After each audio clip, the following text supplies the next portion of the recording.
Quantas vezes a gente não se pergunta por que não leu um livro antes? O livro está contigo há tanto tempo e você não tem a boa vontade de abrir e ler as 2 primeiras frases. Porque se você ler essas 2 primeiras frases, você sabe que você não vai largar este volume nunca mais. E foi exatamente o que aconteceu no momento em que eu passei na frente da fila o livro do Javier Contreras, Sou Louco por Ti América, lançado pela Companhia das Letras no ano passado. Muito provavelmente esse é o livro que mais tem a cara do Literatórios. Ele reúne vários elementos e personagens de diferentes lugares da América Latina, incluindo o Brasil, e me parece isso tão adequado para os nossos 2 anos de canal, né? Agora a gente está completando 2 anos de canal. Esse que é finalista do Prêmio São Paulo, eu já faço assim, grande torcida, eu já coloco uma grande corrente para ele. Sou Louco por Ti América vai retratar a história de 4 personagens de países distintos e cada parte do livro conta a história de um destes personagens. E existem algumas citações que fazem encontro entre eles ao longo da história. O nosso primeiro retratado é um jornalista que escreve obituários. Porém, a família, especialmente o seu pai, na verdade, o seu pai tinha grandes aspirações para que ele seguisse a vida literária, sempre leu trechos de livros célebres para os filhos, em 2 irmãos, né? O irmão mais velho, né, do que ele, o irmão 11 meses mais velho do que ele. O pai submetia os 2 a ditados intermináveis e ele sempre se mostrou um geninho, por um tempo foi professor de literatura. Porém, as coisas tomaram outro rumo em determinado momento da sua vida. Ele se casou com uma moça muito bonita e também misteriosa, lacônica, Ana, e ele passou a ter essa profissão tão célebre e tão curiosa para grande parte das pessoas que escreveu obituários, e por conta disso ele acabou caindo na Guerra das Malvinas e a sua vida deu uma reviravolta absoluta.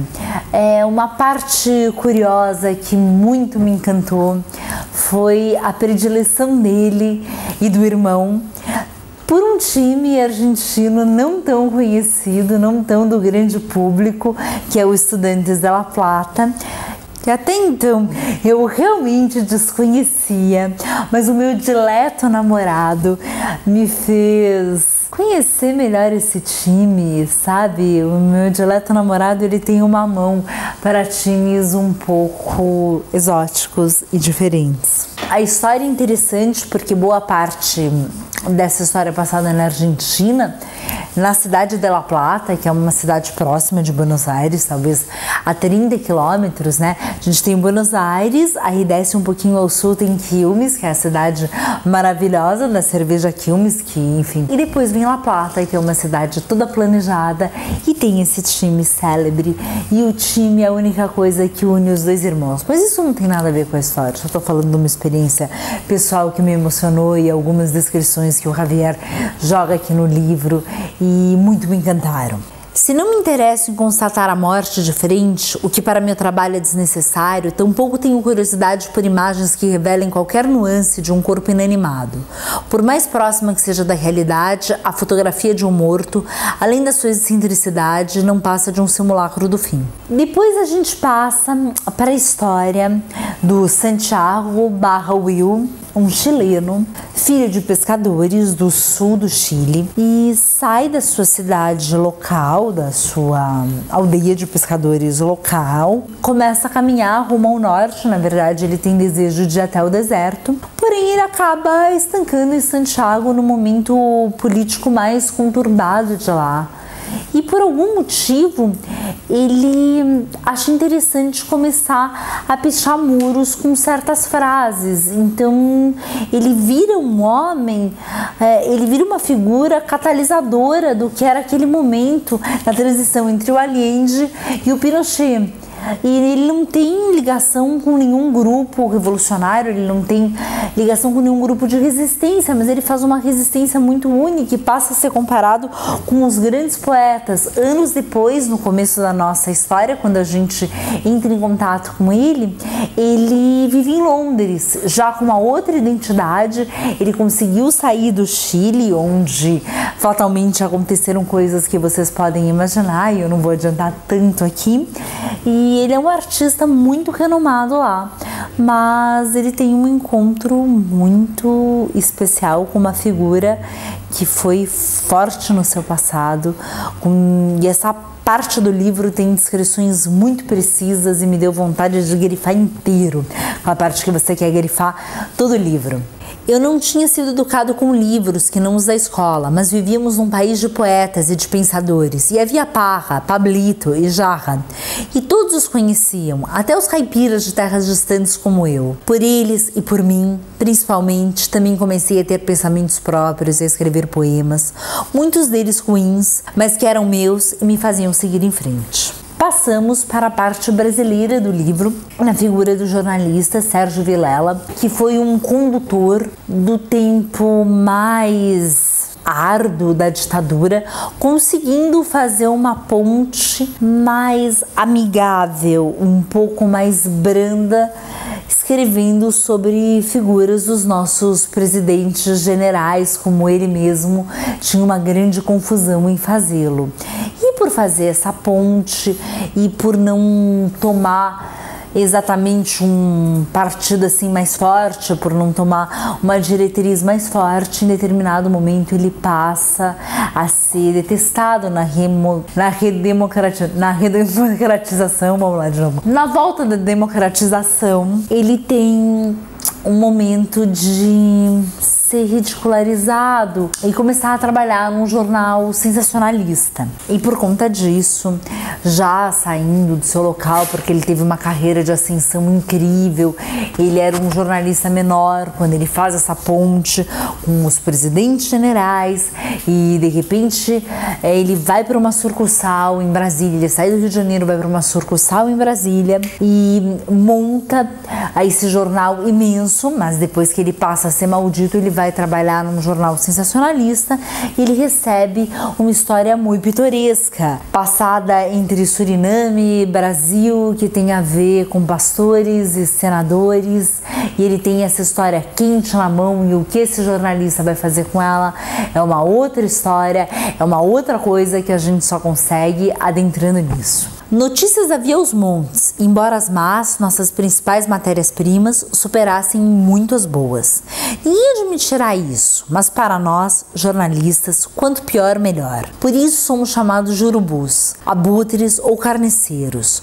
Onde houver conflito, tragédia, morte, corrupção, escândalo, violência e tudo que há de mais mesquinho, assustador e pertinente à natureza humana, lá estamos nós. Não digo que isso seja uma regra, mas é o habitual.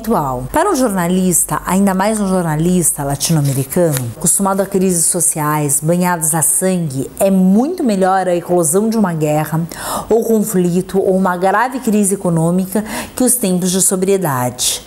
Imagine um de nós trabalhando num país como a Suíça ou a Finlândia. Iríamos morrer de fome e de tédio. E como o último catalisador, a pessoa que vai reunir essas histórias de uma outra forma, a gente entra no mexicano Marlon Miller, que é um descendente de alemães, neto legítimo de um nazista, até então não sabia disso.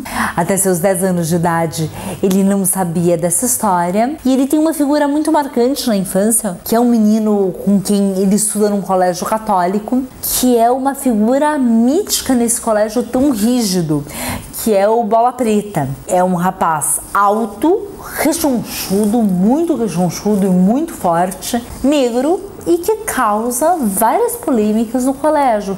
E toda a vida desse mexicano que se aprendeu, toda a vida do Marlon, que se formou assistindo propagandas de televisão, que é o que lhe interessava, aprendendo a tirar proveito de tantas situações, é sempre remetida à figura desse amigo de infância que em determinado momento ele perdeu contato. Bola abriu um sorriso ainda maior. Parecia que eu tinha acabado de oferecer a ele o elixir da vida. Eu odeio formadores de opinião.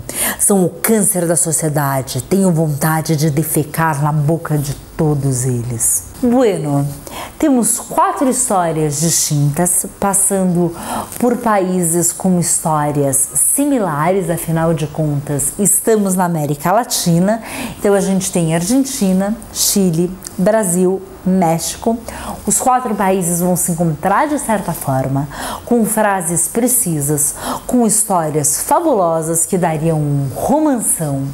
E aí eu não sei se eu enxergo um Roberto Bolanho, eu não sei se eu enxergo um Mário Vargas Llosa, só sei que eu enxergo um grande escritor. E eu termino o livro extremamente extasiada e Soy Loco por Ti, América foi um dos raros livros que tomou meu dia de trabalho, que tomou meu dia útil para eu cair de boca, para eu me jogar completamente nessa história fantástica, fabulosa, e eu não esperaria nem mais de 2 minutos para sair correndo e procurar essa belezinha com essa capa incrível, com uma camisa que podia ser a camisa de qualquer time de futebol, mas também representaria a nossa América Latina tão dilacerada, com tantos ecos de Macunaíma e com tantos ecos estranhos, preconceituosos, cada vez mais e mais abafada.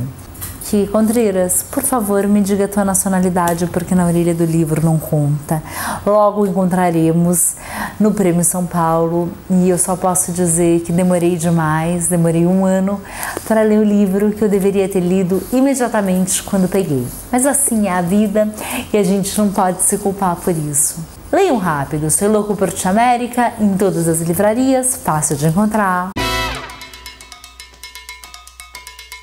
Sinopse em 3 palavras de Soy Loco por Ti, América é: América Latina, personalidades e décadas. Boa leitura, até o próximo Literatórios. Tchau, tchau.